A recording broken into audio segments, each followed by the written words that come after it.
ان اللہ و ملائکتہ یصلون علی النبی یا ایھا الذین آمنوا صلوا علیہ وسلموا تسلیما الصلاۃ والسلام علیک یا رسول اللہ وعلی آلک و اصحابک یا حبیب اللہ۔ نہایت محترم بزرگوں اور دوستوں، آج آپ کو اپنے آقا و مولا حضور پرنور سید دو عالم سرور دو عالم نور مجسم صلی اللہ علیہ وآلہ وسلم کی ولادت کا دن مبارک ہو۔ یہ دن ہمارے لیے خوشیوں کا دن اس لیے ہے کہ آج کے دن انسانیت کو عزت ملی تھی۔ آج کے دن پسے ہوئے طبقے سر اٹھا کے چلنے کے قابل ہوئے تھے۔ آج کے دن غلامی سے انسانیت کو نجات ملی تھی، اور آج کے دن انسانیت پر جنت کے دروازے کھلے تھے، دوزخ کے دروازے بند ہوئے تھے، اور رحمتوں کے خزانے لٹائے گئے۔ وہ پرنور گھڑیاں، وہ خوبصورت لمحات، اتنے عظیم الشان وہ لمحات ہیں کہ کائنات جب سے بنی ہے، جب سے سورج طلوع ہونا شروع ہوا ہے اور سورج غروب ہونا شروع ہوا ہے، اس جیسا سورج نہ کبھی طلوع ہوا ہے نہ اس جیسا سورج کبھی غروب ہوا ہے۔ وہ دن سب دنوں کا سردار ہے، وہ دن سب سے زیادہ روشن دن ہے، جس دن ساری انسانیت نے نور کا لباس پہنا ہے۔ اور وہ دن اس لیے بھی عظیم الشان دن ہے کہ اس دن انسانیت اپنے رب سے جڑی ہے، اور اپنے رب کی بندگی کی اصل پہچان اس کو اس دن ہوئی تھی۔ سبحان اللہ، سبحان اللہ، سبحان اللہ، واہ واہ واہ، بہت خوبصورت دن، بہت شاندار دن۔ دوستو، سرور دو عالم صلی اللہ علیہ وآلہ وسلم کی شان اتنی عظیم ہے کہ جب انسان سوچتا ہے سرور دو عالم صلی اللہ علیہ وسلم کی ذات مبارک کے بارے میں، تو انسان کی سوچ کے دائرے وسیع ہوتے ختم ہو جاتے ہیں۔ حضور کی شخصیت کا جو دائرہ ہے وہ کبھی ختم نہیں ہوتا۔ حضور کی ذات کا، عظمت کا، رفعت کا، بلندی کا دائرہ انسان کی سوچ سے ماورا اور انسان کی سوچ سے بالا تر ہو جاتا ہے۔ آقا علیہ السلام کی حیات مبارکہ کے جس پہلو کو بھی دیکھو گے، حضور سرور دو عالم صلی اللہ علیہ وسلم کی وہاں پہ جو کسی وصف کی، کسی صفت کی، کسی انسانی خصوصیت کی جہاں پہ انتہا ہوتی ہے، وہاں پہ میرے مصطفیٰ کی ابتدا ہوتی ہے۔ اور انسانیت کا کوئی وصف، انسانیت کے اندر کوئی صفت آپ دیکھ لیں، اس کا جائزہ لیتے چلے جائیں، اور جب آپ کا عام انسانوں کے اندر اس وصف کی انتہا ہو جائے تو پھر آپ کو معلوم ہوگا کہ یہاں پہ میرے معبود کی ابتدا بھی نہیں ہوئی ہے۔ انسانیت اس معراج کو کہاں پہنچ سکتی ہے؟ انسانیت اس ہستی کی صفات کی معراج کو کہاں پہنچ سکتی ہے کہ جس کے چہرہ مبارک کا زندگی میں ایک مرتبہ ایمان کے ساتھ دیدار کرنے والے کے قدموں کے ساتھ لگنے والے ذرے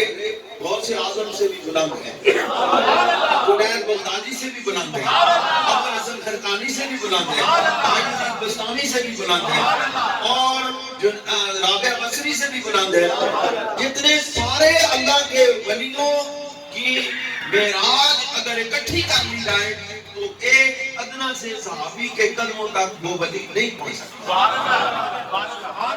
یہ مقام اور مرتبہ صحابی کو کس لیے ملا؟ اس نے صرف ایک مرتبہ اپنی زندگی میں حضور کی زیارت کر لی ہے، اس چہرے مبارک کو دیکھ لیا ہے، اپنے دل کے ایمان کے نور سے اس بندے نے اللہ کے محبوب کے چہرے مبارک کی زیارت کر دی ہے۔ اللہ رب العزت نے اس کو وہ مقام اور مرتبہ بخش دیا ہے کہ قیامت تک انسان جتنی مرضی عبادت کر لے، جتنی مرضی اجازت کر لے، جتنی مرضی سخاوت کر لے، لیکن محبوب کے اس غلام تک نہیں پہنچ سکتا۔ دوستو، آخر یہ شرف ملا ہے تو کسی وجہ سے ملا ہے، اور وہ وجہ ہے سرور دو عالم صلی اللہ علیہ وسلم کے چہرے اقدس سے نکلنے والے انوارات۔ ہو سکتا ہے کبھی آپ کا ذہن اس کی طرف نہ گیا ہو کہ وہ صحابی جو ہیں انہوں نے اپنی آنکھوں سے حضور نبی کریم صلی اللہ علیہ وسلم کو دیکھ لیا اور پھر وہ اس مقام پر پہنچے کیوں؟ دوستو، وہ پہنچے اس لیے، ہمارا جو وجدان کہتا ہے، ہمارا ایمان کہتا ہے وہ یہ کہ اس صحابی نے دیکھا تو ہے، لیکن حضور کے چہرے کے انوارات نے اس صحابی کے سینے کو اتنا روشن، اتنا منور، اتنا جگمگ کر دیا ہے کہ ساری کائنات کی روشنیاں ایک طرف، وہ صحابی کے سینے کی روشنی ایک طرف۔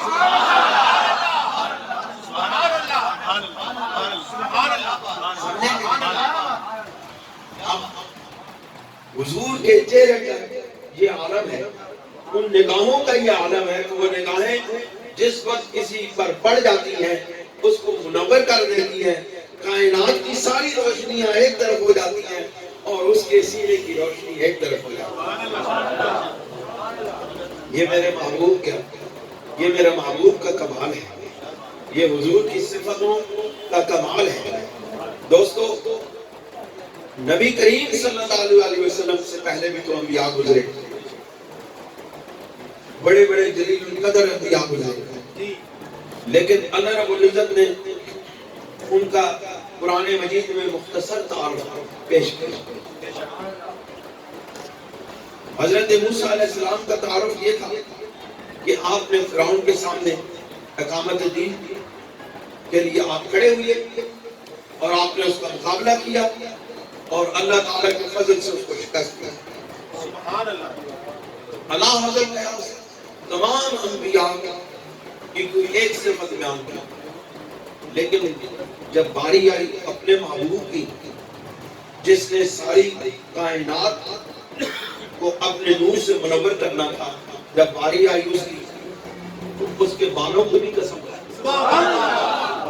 اس کی آنکھوں کی بھی قسم کھائی، اس کے ابروؤں کی بھی قسم کھائی، اس کے جسم عطر کی بھی قسم کھائی، اس کے کانوں کی بھی قسم کھائی۔ مولا کریم، تو کتنا عظیم رب ہے اور تو اپنے محبوب کی کس طرح شانیں بلند کر رہا ہے کہ تو نے اپنے محبوب کے عمر کی بھی قسم کھائی کہ محبوب مجھے تیری زندگی کے ایک ایک دن کی قسم ہے، جب سے تو دنیا میں ظہور پذیر ہوا ہے اس دن سے لے کر قیامت تک مجھے تیری عمر کی قسم ہے۔ اللہ تعالیٰ نے اس سے کسی کی عمر کی قسم نہیں، کسی کی زندگی کی قسم نہیں۔ لوگوں قسم اس زندگی کی اس لیے اٹھائی جا رہی ہے کہ اس سے پاکیزہ ترین زندگی کسی کی بھی نہیں۔ اور حضور سرور دو عالم صلی اللہ علیہ وسلم اتنی عظیم ہستی ہیں، آپ اتنی شاندار ہستی ہیں کہ اللہ رب العزت نے باقی انبیاء کو کہا کہ ہم نے آپ کو ایک خاص قوم کے لیے بھیجا۔ اللہ رب العزت نے ارشاد فرمایا کہ وما ارسلنا من رسول الا بلسان قومه ليبين لهم، کہ ہم نے کوئی بھی رسول نہیں بھیجا مگر اس قوم کی زبان میں بات کرنے والا، تاکہ اس لیے تاکہ ان کو ہمارے احکامات کھول کے سنائے۔ اب وہ کیا کہتے باقی انبیاء اس سے پہلے انبیاء وما ارسلنا من رسول ہم نے کوئی بھی رسول کوئی ایک رسول بھی ایسا نہیں بھیجا مگر بلسان الا بلسان قوم ہی مگر اس کی قوم کی زبان کو جاننے والا یہاں اس کی قوم کی زبان کو جاننے والا اب زبان جہاں پہ ختم ہو گئی جس علاقے میں زبان ختم ہو گئی جس علاقے میں اس نبی کی زبان جاننے والے ختم ہو گئے ان کی نبوت کا دائرہ ختم ہو گیا بات سمجھے کہ نہیں میں آپ کو ایک مقام پر لانا چاہتا ہوں وہ سمجھیں گے تو پھر آپ کو اپنے محبوب کی شان سمجھ آئے گا اللہ کے محبوب اللہ کے محبوب سے پہلے جتنے انبیاء آئے وہ ایک خاص قوم کی طرف آئے ایک خاص زبان بولنے والوں کی طرف آئے کیوں اس لیے کہ تو بھائی نہ ہوں کہ اللہ رب العزت کے احکامات ان کو کھول کھول کے سکھائے دوستو وما ارسلنا من رسول الا بلسان قومه ليبين لهم ہم نے کوئی ایک رسول بھی ایسا نہیں بھیجا جو اس قوم کی زبان کے سے ہٹ کر ہو اس کی زبان کو سمجھنے والا بھیجا تاکہ اس کو سمجھائے ان کو بات سمجھائے اللہ کے حکم سمجھائے لیکن دوستو جب اپنے محبوب کی باری آئی اللہ کے محبوب کے بارے میں فرمایا وما ارسلناک الا کافۃ للناس سبحان اللہ وما ارسلناک اے میرے محبوب ہم نے آپ کو نہیں بھیجا مگر ساری انسانیت کے لیے بھیجا اس کا مطلب ہے کہ رسول اللہ صلی اللہ علیہ وسلم کسی ایک قوم کی زبان بولنے والے کے نبی نہیں ہے ساری انسانیت جو زمین پر بستی ہے وہ کوئی بھی زبان بولے ہمارا محبوب اس کی زبان سمجھتا ہے ہمارا نبی ہر شخص کی زبان سمجھتا ہے وہ افریقہ کا رہنے والا ہے تو اس کی زبان سمجھتا ہے ہمارے نبی امریکہ کے رہنے والوں کی زبان سمجھتے ہیں ہمارے نبی برطانیہ میں رہنے والوں کی زبان سمجھتے ہیں ہمارے نبی سکنڈینیویا کے علاقوں میں رہنے والے دور دراز لوگوں کی زبان سمجھتے ہیں وہ کوئی بھی در رسول پہ آ کے فریاد کرتا ہے اور کہتا ہے کہ یا رسول اللہ اپنی زبان میں آ کے کہتا ہے یا رسول اللہ ہم آپ کے دربار پر آ گئے ہیں اب رب تک پہنچانا آپ کا شخص دو زبانیں سمجھتا ہے کوئی شخص تین سمجھتا ہے اور بڑے بڑے لوگ اپنے آپ کو کہتے ہیں کہ میں جی ہفت زبان کا سمجھنے والا ہوں لیکن کل زبان کا سمجھنے کا دعویٰ کسی کا نہیں ہے سوائے محمد مصطفیٰ کل زبان کو کوئی نہیں جانتا ہے محمد مصطفیٰ کے اور کل زبان کو کوئی نہیں جانتا ہے سوائے خدا ذوالجلال اس کائنات میں سب کی بولیاں سب کے دلوں کی آوازیں اللہ رب العزت کے سوا کوئی نہیں سمجھتا اور پھر باذن اللہ اللہ کے محبوب کے سوا سے کوئی نہیں سمجھتا سبحان اللہ کیونکہ وما ارسلناک الا کافۃ سبحان اللہ ساری دنیا کے لوگوں کے لیے محبوب آپ کو بھیجا ہے اور پہلے کہا تھا پہلے لوگوں کو کہا تھا لیبین لہم پہلے لوگوں کو کہا لیبین لہم تاکہ ان کو اللہ کے حکم کھول کھول کے سنائے جب اپنے محبوب کی باری آئی تو کہا وما ارسلناک الا کافۃ للناس بشیرا ونذیرا اپنے محبوب کی باری آئی تو کہا کہ ہم نے آپ کو ساری انسانیت کے لیے اس لیے بھیجا کہ محبوب آپ ان کو خوشخبریاں سنائیں آپ ان کو خوشخبریاں سنائیں آپ ان کی دلجوئی کریں دکھی انسانیت کے زخموں پہ مرہم رکھیں ٹوٹے ہوئے دلوں کو جوڑ دیں بشیر ہے جو ہر طرح کی بشارت دینے کی اہلیت رکھتا ہے اس دنیا کی بھی آخرت کی اس کا مطلب ہے رسول اللہ کا دائرہ اختیار صرف اس دنیا تک محدود نہیں ہے اس دنیا سے پرے بھی حضور کا دائرہ اختیار ہے کیونکہ وہ اپنے صحابہ کو وہ سنا چکے ہیں کہ ابو بکر تو بھی جنتی ہے عمر تو بھی جنتی ہے عثمان تو بھی جنتی ہے علی تو بھی جنتی ہے عبیدہ بن الجراح تو بھی جنتی ہے عبد الرحمن بن عوف تو بھی جنتی ہے اللہ تو بھی جنتی ہے یہ سب لوگوں کو حضور ان کی عملوں سے ان کی عملوں کو دیکھنے کے بغیر اللہ کے محبوب کے ساتھ تم جنت میں جاؤ گے. اس کا مطلب ہے کہ اللہ کے محبوب کا اشتہار اس دنیا میں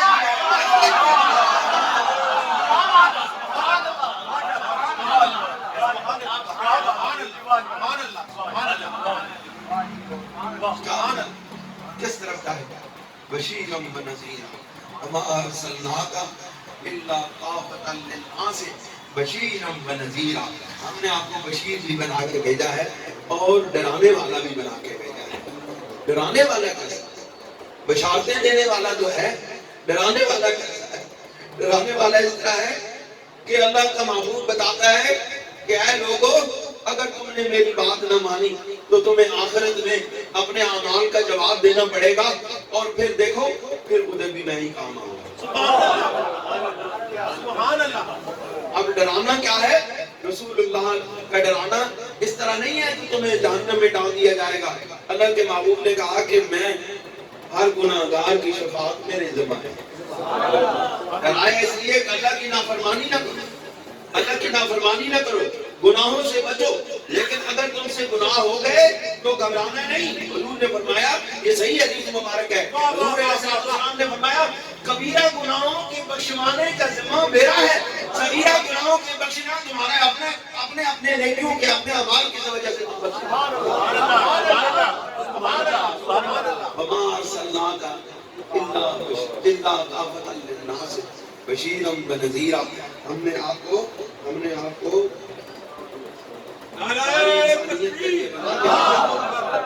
پھر فرمایا بات کو آگے بڑھاتے ہوئے فرمایا ولکن اکثر الناس لا یعلمون. شکر بات کی بات پہلے محبوب کا علم تو حاصل کرو. اکثر الناس لا یعلمون. اے میرے محبوب لیکن اکثر آپ کو جانتے نہیں ہیں، آپ کی شان جانتے نہیں ہیں، آپ کی معرفت جانتے نہیں ہیں. اگر آپ کی معرفت جان لیتے، اگر آپ کی شان جان لیتے، اگر آپ کی عظمت کو جان لیتے تو ان کو معلوم ہو جاتا میرا محبوب کتنی عظمتوں والا ہے. ولیکن اکثر الناس لا یعلمون. لیکن اکثر انسان ایسے ہیں جو جانتے ہی نہیں ہیں، جو علم نہیں رکھتے ہیں. اس کا یہ مطلب ہے کہ رسول اللہ صلی اللہ علیہ وسلم کی شان کو، آپ کی عظمت کو، آپ کی رفعت کو، آپ کی بلندی کو، آپ کی معراج کو، آپ کی براء البراء ہستی کو جاننا ہے تو پھر پہلے علم حاصل کرو کہ رسول اللہ ہے کیسے. سبحان اللہ. علم کس طرح حاصل کرو؟ قرآن مجید پڑھو. آپ کو حضور علیہ السلام کی زندگی کا ایک ایک گوشہ نظر آئے گا، حضور کی زندگی کا ایک ایک دن ملے گا. آپ کے اخلاق اور آپ کو اسوہ پاک کا ایک ایک گوشہ قرآن مجید کھول کھول کے بیان کرتا ہے. رسول اللہ کی جب علم حاصل ہو جائے گا، جب رسول اللہ کی ذات کا، شان کا علم حاصل ہو جائے گا، پھر اگلا قدم کیا ہوگا؟ پھر اگلا قدم ہوگا کہ رسول اللہ صلی اللہ علیہ وسلم کی پہچان اور محبت حاصل ہوگی. سبحان اللہ. اسی کوشش کو آگے بڑھانا ہے کہ لوگوں کو شعور دینا ہے، حضور علیہ السلام کی محبت کا شعور دینا ہے، رسول اللہ سے دل کی گہرائیوں سے محبت کا شعور دینا ہے، اپنے آقا و مولا سے دل کو لگانا ہے، اپنے آقا و مولا کو دل میں بسانا ہے. یہ گھر رسول اللہ کا بنانا ہے. غیر سے اس قلب کو پاک کرنا ہے تاکہ یہ پاک ہو جائے تو پھر رسول اللہ اس گھر میں آباد ہو جائیں گے. جب رسول اللہ اس گھر میں آباد ہو جائیں گے تو پھر یہ دنیا جنت ہے، یہ دنیا بشارت ہے، یہ دنیا عزت ہے، یہ دنیا حضور کی غلامی میں کٹنے کا نام ہوگا. یاد رکھیں دوستو، اگر دنیا میں عزت چاہتے ہو، اگر دنیا میں سربلندی چاہتے ہو تو رسول اللہ صلی اللہ علیہ وسلم کا گھر اپنے دل میں بنانا ہے. بس آج کے اس دن کا پیغام یہ ہے کہ رسول اللہ کا گھر اپنے دل میں بنا لو. اور یہ تب بنے گا جب اس میں محمد مصطفیٰ صلی اللہ علیہ وسلم کا عشق رچ بس جائے. اور عشق کیسے رچے بسے؟ یہ محبت آئے کیسے؟ یہ محبت پیدا کیسے ہو؟ حضور کو سوچنے سے، سرکار کو